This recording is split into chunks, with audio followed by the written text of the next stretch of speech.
الرحيم وما أرسلنا من قبلك من رسول إلا نوحي إليه أنه لا إله إلا أنا فاعبدون صدق الله مولانا العظيم. وقال رسول الله صلى الله عليه وسلم لا يؤمن أحدكم حتى يكون هواه تبعا لما جئت به وصدق رسوله النبي الأمي الكريم ونحن على ذلك لمن الشاهدين والشاكرين والحمد لله رب العالمين.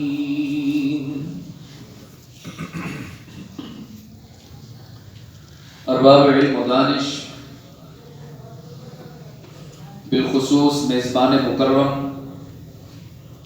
حضرت مولانا عبد المجید معاویہ صاحب دامت برکاتہ، جناب حاجی غلام محمود سومرو صاحب، جناب مولانا عبد القدیر صاحب، دیگر واجب الاحترام علماء کرام اور میرے عزیز دوستو، آج دنیاوی زندگی کے سفر میں ایک مرتبہ پھر 30 جنوری 2023 ہم یہاں مرکزی جامع مسجد ٹنڈو محمد خان سندھ پاکستان میں اللہ کو راضی کرنے کے جذبہ سے کچھ دیر کے لیے جمع ہوئے ہیں. میں دعا گو ہوں کہ اللہ ہماری اس حاضری کو قبول بھی فرمائے اور ہماری دنیا اور آخرت کے سنوارنے کا ذریعہ اور سبب بھی بنائے.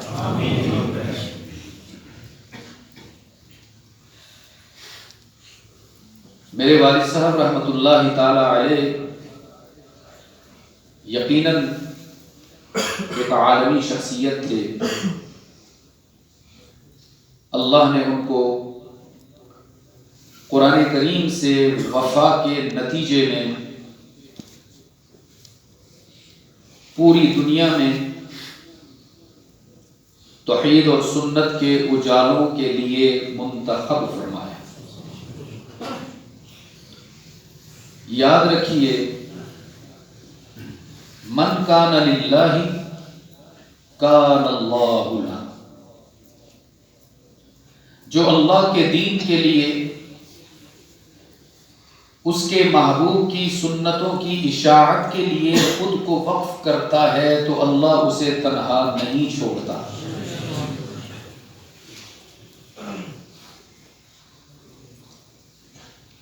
گویا اللہ کی معیت کو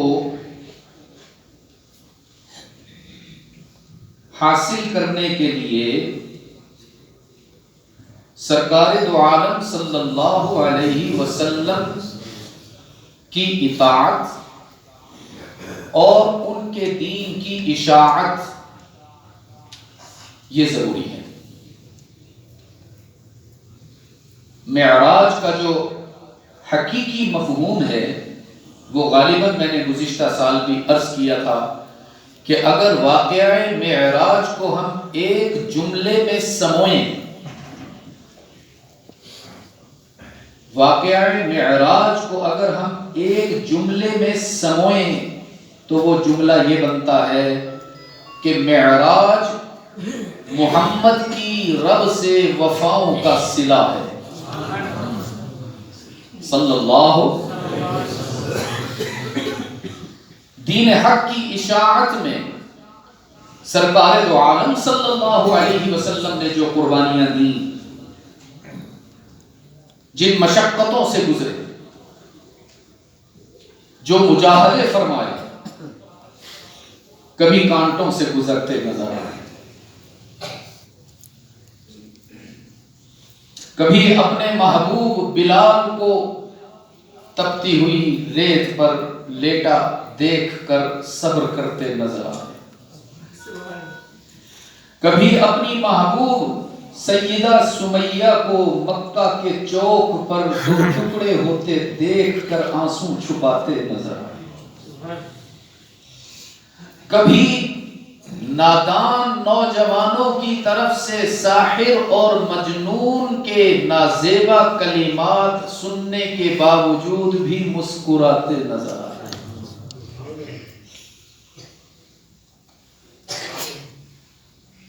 نتیجتاً اللہ نے فرمایا میرے محبوب تو میرا محبوب ہو کر کانٹوں سے گزر رہا ہے، تو غلیظ ناروں کی چبھن برداشت میری وجہ سے کر رہا ہے، تو پھر آؤ تمہیں اتنی بلندی دیتا ہوں کہ 1.25 لاکھ نبیوں میں سے کسی کو نہ مل سکے۔ سبحان اللہ۔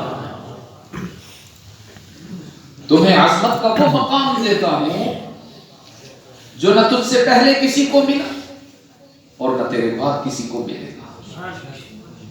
یہ ہے معراج۔ پھر اس کی تفصیلات میں جائیں تو وہ آپ کے لیے نئی نہیں ہے۔ بحمدللہ علماء کے ساتھ آپ لوگ اٹھتے بیٹھتے ہیں، دینی محافل میں شریک ہوتے ہیں۔ آپ میں سے میں اگر مبالغہ نہ بھی کروں تو 80% وہ حضرات ہوں گے جنہوں نے معراج کا واقعہ کئی مرتبہ سنا ہوگا۔ اس لیے عزیز دوستو، میں معراج کی تفصیلات میں جانے کے بجائے کیوں نہ آپ کو وہ طریقہ بتاؤں جس سے اللہ آپ کو بھی معراج نصیب فرمائے۔ ایک وہ معراج ہے جو اللہ نے رحمت عالم صلی اللہ علیہ وسلم کو خاص طور پر عطا فرمائی، اور دوسری وہ معراج ہے جو محمد کے واسطے سے اللہ نے امت محمد کو عطا فرمائی۔ ہمارے آقا اپنی معراج پر جا چکے، تو یاد رکھنا معراج کا راستہ بند نہیں ہونے دیا، ہمارے لیے بھی وہ راستہ اللہ سے کھلوا کے لائے۔ اور وہ کیا ہے عزیز دوستو؟ رحمت عالم صلی اللہ علیہ وسلم نے فرمایا الصلاۃ، ماشاءاللہ آپ سب کو یاد ہے، پڑھیں نا، اونچا پڑھیں، الصلاۃ معراج المؤمن۔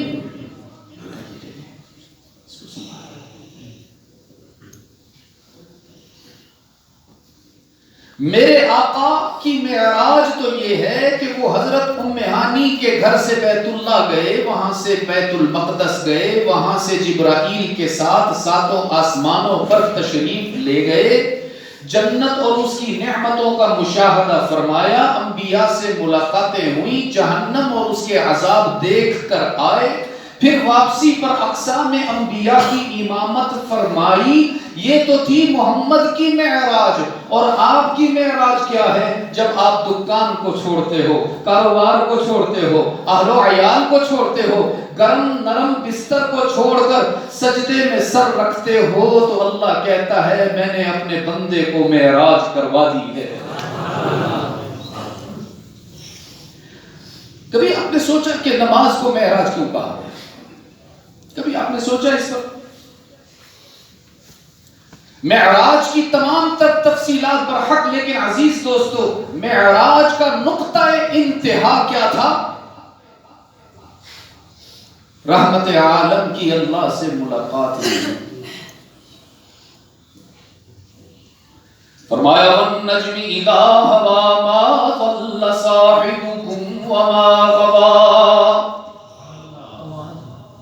والنجم اذا ہوا ما ضل صاحبكم وما غوا، وما ينطق عن الهوى إن هو إلا وحي يوحى۔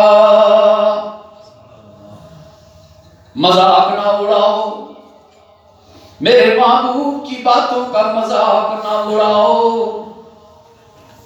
رب العزت نے قسم کھا کر اعلان کیا، میرا محبوب اپنی مرضی سے کچھ نہیں کہتا ہو تو وہی کہتا ہے جو اللہ کہلواتا ہے.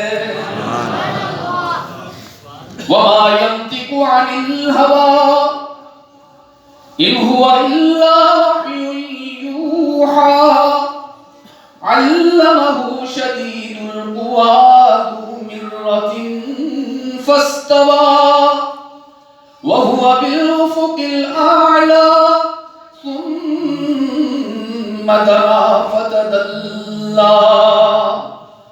معراج کی ساری تفصیلات بتائے بغیر میں آپ کے سامنے قرآن کا وہ حصہ رکھ رہا ہوں جس میں خود رب العالمین نے فرمایا ہے کہ میں نے محمد کو آسمانوں سے اونچا کر کے اپنے سامنے کھڑا فرمایا ہے.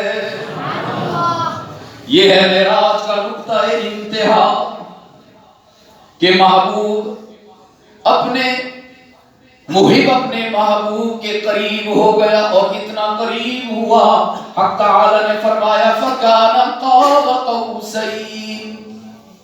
جیسے وہ جو کمان ہوتی ہے نا، تیر کمان کی کمان، اس کے دو کنارے آپس میں قریب ہوتے ہیں جن کے درمیان دھاگا باندھا جاتا ہے. رب العالمین نے فرمایا اور اس قرب کی حقیقت تک تم نہیں پہنچ سکتے او ادنا، اس سے بھی زیادہ قریب.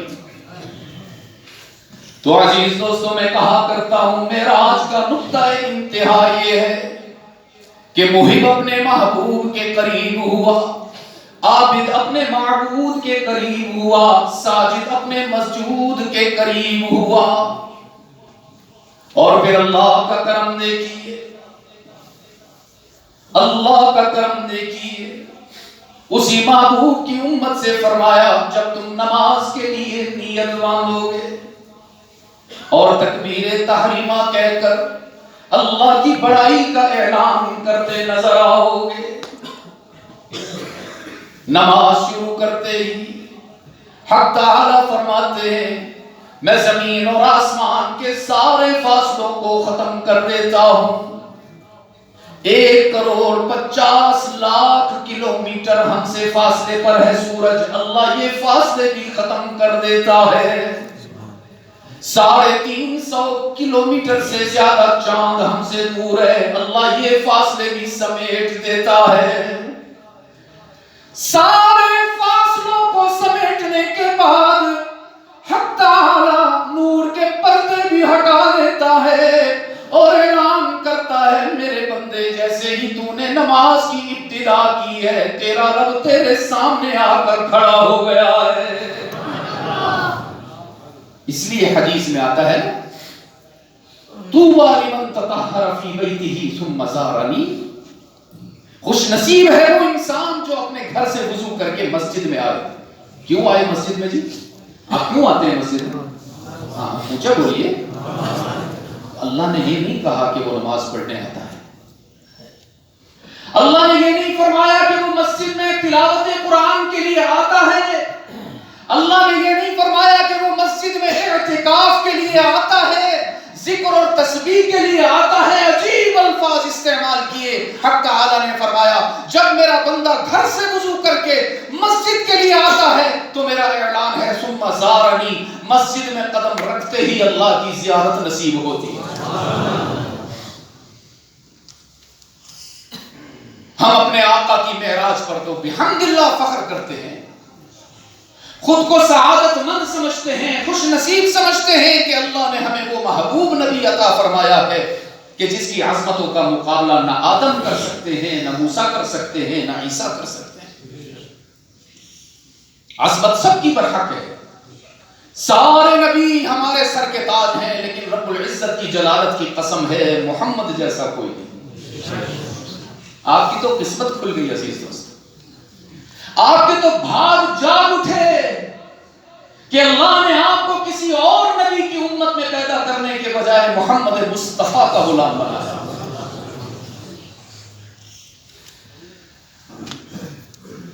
اللہ کے اس انعام کا شکر یہ ہے کہ اب اپنے نبی کی اطاعت میں زندگی گزاری جائے.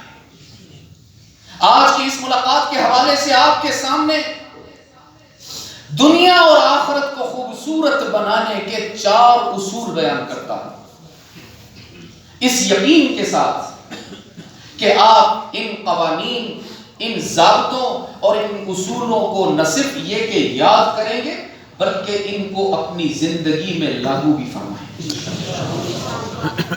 یہ جو ہمارے بیانات ہوتے ہیں، یہ جو دینی مجالس ہوتی ہیں، یہ جو تبلیغی اجتماعات ہوتے ہیں، ان کا مقصود نظر یہی ہوتا ہے عزیز دوستو کہ ہماری زندگیاں اگر کج روی کا شکار ہیں تو وہ راہ راست پر آ جائیں۔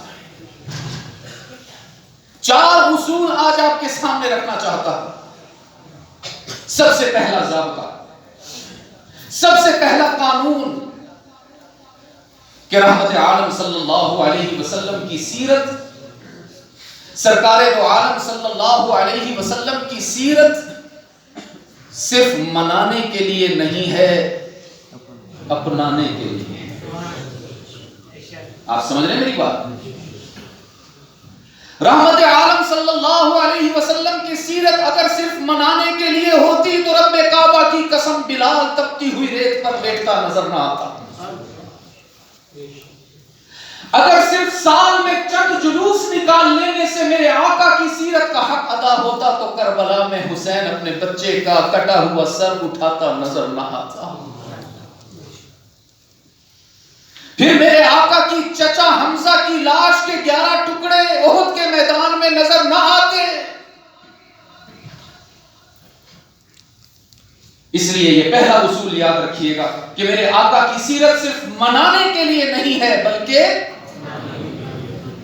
اپنانے کے لیے۔ دوسرا اصول اور ضابطہ یہ ہے عزیز دوستو، اگر رحمت عالم صلی اللہ علیہ وسلم کی سیرت کو نہیں اپنائیں گے، اگر ان کی سنتوں کو ایمان نہیں بنائیں گے، اگر اپنے نبی کی شریعت کو مقتدا اور رہنما نہیں بنائیں گے تو سفینہ حیات کنارے نہیں لگ پائے گا، زندگی کی گاڑی منزل کو نہیں پہنچ پائے گی۔ یہ اصول ہے، یہ ضابطہ ہے، یہ فلسفہ نہیں ہے کہ جس کو ہم نظر انداز کرتے ہیں۔ ایک چھوٹی سی ایگزامپل دیتا ہوں آپ کے سامنے۔ بہت مشہور واقعہ ہے، آپ سب نے سنا ہوگا کہ حضرت حلیمہ سعدیہ رضی اللہ تعالی عنہا حضور اکرم صلی اللہ علیہ وسلم کی رضاعت کے لیے ان کی والدہ کے پاس آئیں۔ یہ سب آپ نے سنا ہوا ہے۔ ان کی سواری بڑی کمزور تھی، وہ سب سے آخر میں پہنچی۔ مکہ کے امیر گھروں کے بچے ان سے پہلے لوگ لے جا چکے تھے۔ حضور اکرم صلی اللہ علیہ وسلم اپنی والدہ کی گود میں بنفس نفیس شایان شان موجود تھے۔ حضرت حلیمہ آئیں، یہ ساری تفصیلات آپ سن چکے، میں ان میں نہیں جا رہا۔ اس کے بعد کیا ہوا وہ بتانا چاہتا ہوں۔ حضور اکرم صلی اللہ علیہ وسلم جو ابھی چھوٹے معصوم بچے تھے، شیر خوار دودھ پیتے ہوئے، حضرت حلیمہ نے ان کو اپنے سینے سے لگایا اور اپنی سواری کی طرف تشریف لے آئے۔ ان کے شوہر تھے حضرت حارث، جو اس انتظار میں تھے کہ حلیمہ آئے تو ہم اپنا سفر شروع کریں۔ قافلے کے باقی لوگ آگے جا چکے ہیں اور ہم ابھی تک مکہ میں موجود ہیں، تو حلیمہ آئے تو میں سفر شروع کروں اور کوشش کروں قافلے والوں کے ساتھ مل جاؤں۔ دور سے دیکھا تو حلیمہ آتی ہوئی نظر آئی۔ اونٹنی کے قریب آئیں تو پوچھا حلیمہ کس کو لے کر آئی ہو؟ حلیمہ نے بتایا محمد مصطفیٰ کو لے کر آئی ہو صلی اللہ علیہ وسلم۔ تو کہنے لگے ٹھیک ہے آؤ بیٹھو، اونٹنی پر بیٹھو، میں بھی بیٹھتا ہوں، سفر شروع کرتے ہیں۔ تو اس وقت کے رواج کے مطابق، آپ کے ہاں پتہ نہیں کیا رواج ہے، موٹر سائیکل پر جب آپ اپنی اہلیہ کو لے کر جاتے ہیں تو آپ پیچھے بیٹھتے ہوں گے، اہلیہ آگے بیٹھ جاتی ہوں گی، ایسے ہی ہے۔ کچھ ساتھی خاموش ہیں، شاید وہ سوچ رہے ہیں آپ کے ہاں کیا رواج ہے، آگے کون بیٹھتا ہے؟ شوہر بیٹھتا ہے اور پیچھے گھر والی بیٹھتی ہیں، اہلیہ بیٹھتی ہیں۔ تو عرب میں بھی یہی رواج تھا، پیچھے گھر والی بیٹھتی تھی، آگے گھر والا بیٹھتا تھا۔ اسی رواج کے مطابق حضرت حارث نے فرمایا حلیمہ بیٹھو، میں بھی بیٹھتا ہوں، دیر ہو گئی ہے، سب آگے چلے گئے ہیں، سفر طویل ہو جائے گا، پریشانی ہوگی، تنہائی میں کیسے وقت گزاریں گے، جلدی چلو۔ دونوں بیٹھ گئے، حلیمہ نے بچے کو اپنے سینے سے لگایا ہوا، حضرت حارث نے اونٹنی کو چلنے کا اشارہ کیا، اونٹنی نے چلنے سے انکار کر دیا۔ میں کچھ سمجھانا چاہ رہا ہوں آپ کو۔ حلیمہ نے کہا اس کو کیا ہوا، یہ تو ٹھیک ٹھاک تھی، اسی پر ہم آئے ہیں، نہ یہ بیمار ہے، نہ اس کے کھانے پینے میں کوئی کمی ہوئی ہے، اٹھتی کیوں نہیں؟ پھر کہنے لگی ہو سکتا ہے کافی دیر سے بیٹھی ہوئی ہے، تو یکدم ہم سارے بیٹھ گئے ہیں تو اس کا جسم شاید ٹھنڈا ہوا ہے، ایسا کرو آپ اتر جاؤ، تھوڑا اس کو پیدل چلاؤ، ذرا وارم اپ کراؤ۔ وہ جیسے دسمبر جنوری میں آپ صبح صبح موٹر سائیکل نکال کے پہلے کیا کرتے ہیں، اس کو ریس دیتے ہیں، اس کا انجن گرم، تھوڑا جسم معتدل ہو جائے گا تو پھر آپ بھی بیٹھ جانا، سفر شروع کر دیں گے۔ کہنے لگے بہت اچھا مشورہ دیا حلیمہ آپ نے۔ چنانچہ ایسا ہی کیا، حضرت حارث اتر گئے، حلیمہ بیٹھی ہوئی ہیں، بچہ سینے سے لگایا ہوا ہے، اترتے ہی حارث نے اونٹنی کو اٹھنے کا اشارہ کیا، وہ ایسے جم لگا کے کھڑی ہوئی، اس کی رسی کو پکڑا، اس کو چند قدم پیدل چلایا، جب محسوس کیا کہ اب اس کا جسم معتدل ہو گیا تو پھر اس کو بٹھایا، اس کے اوپر بیٹھے، اونٹنی کو اٹھنے کا اشارہ کیا، اس نے پھر انکار کر دیا۔ تو ٹنڈو محمد خان والو، حارث وہ بات سمجھ گئے جو آج مسلمان نہیں سمجھ رہا۔ حارث کہنے لگے حلیمہ مجھے پیدا کرنے والے کی قسم ہے، ان لہذا الولد لشأن، یہ جس بچے کو تم لے کر آئی ہو یہ کوئی عام بچہ نہیں، یہ بڑی عظمت والا بچہ ہے، اس کا پیدا کرنے والا یہ پسند نہیں کرتا کہ حارث آگے بیٹھے محمد پیچھے بیٹھے، آؤ ترتیب بدلتے ہیں، تم محمد کو لے کر آگے بیٹھو، حارث تو کیا ساری کائنات محمد کے پیچھے ہوگی۔ جیسے ہی ترتیب بدلی عزیز دوستو، رحمت عالم صلی اللہ علیہ وسلم کو آگے بٹھایا گیا، اونٹنی کو چلنے کا اشارہ بھی نہیں کرنا پڑا، وہ ہواؤں سے باتیں کرنے لگی۔ ایک اونٹنی یہ بات سمجھتی ہے کہ اگر محمد کو پیچھے رکھا تو بات نہیں بنے گی، پتہ نہیں مسلمان کب سمجھے گی، پتہ نہیں ہمارے عقل کے پردے کب ہٹیں گے۔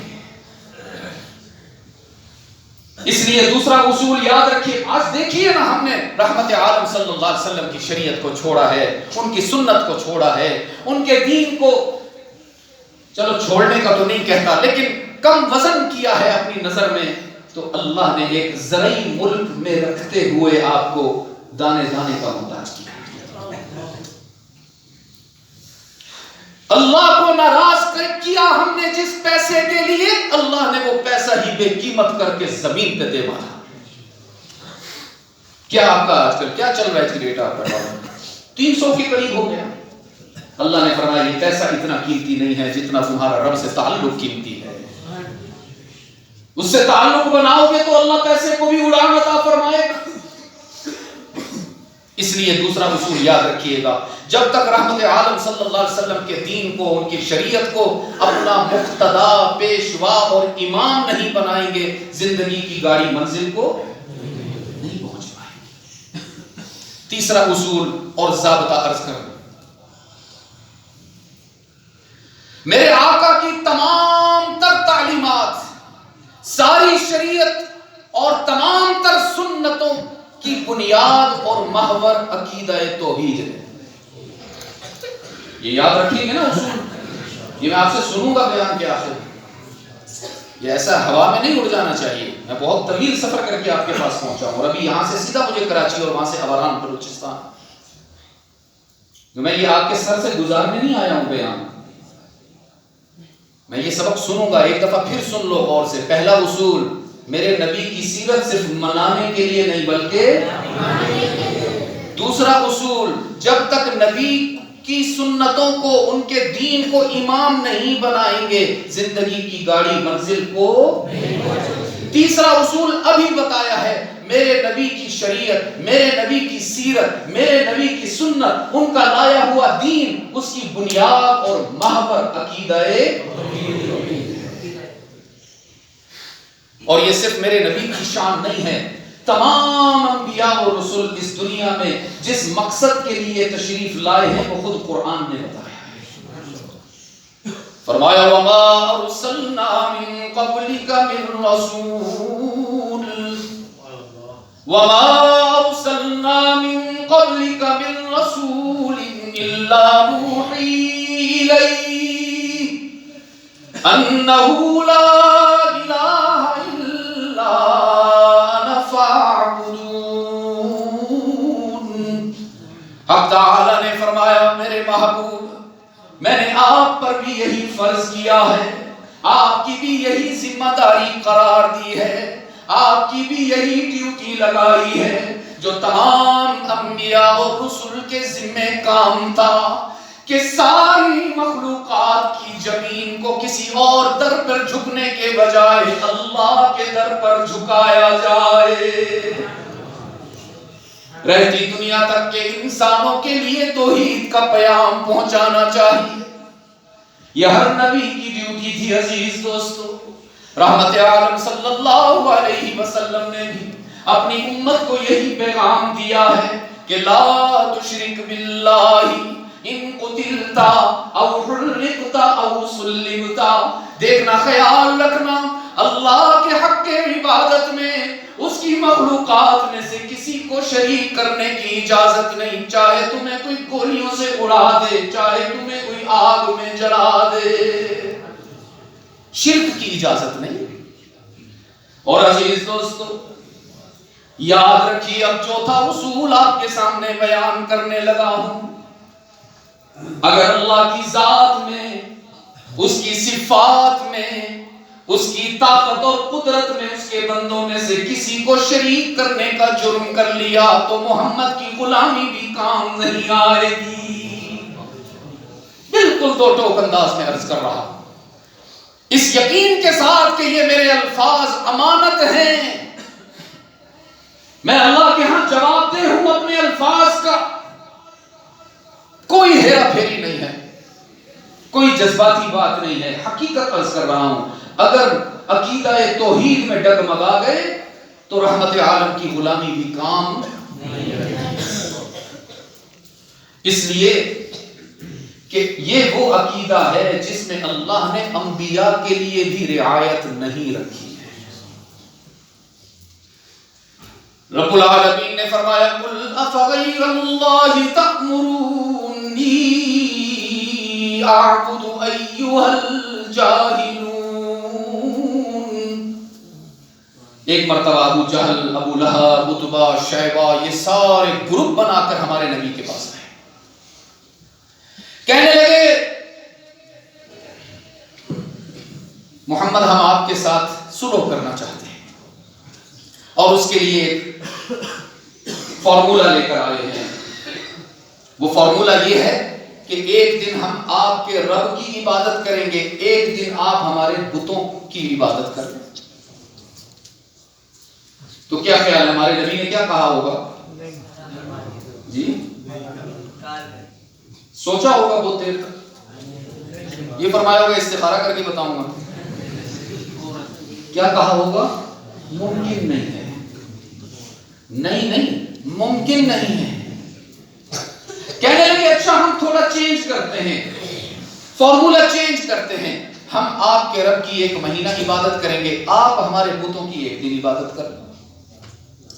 کیا کہا ہوگا ہمارے آقا نے؟ کہنے لگے اچھا تھوڑا اور وسعت پیدا کرتے ہیں، ہم آپ کے رب کی ایک سال عبادت کریں گے، آپ ایک دن عبادت فرمائیں۔ کیا کہا ہوگا ہمارے نبی؟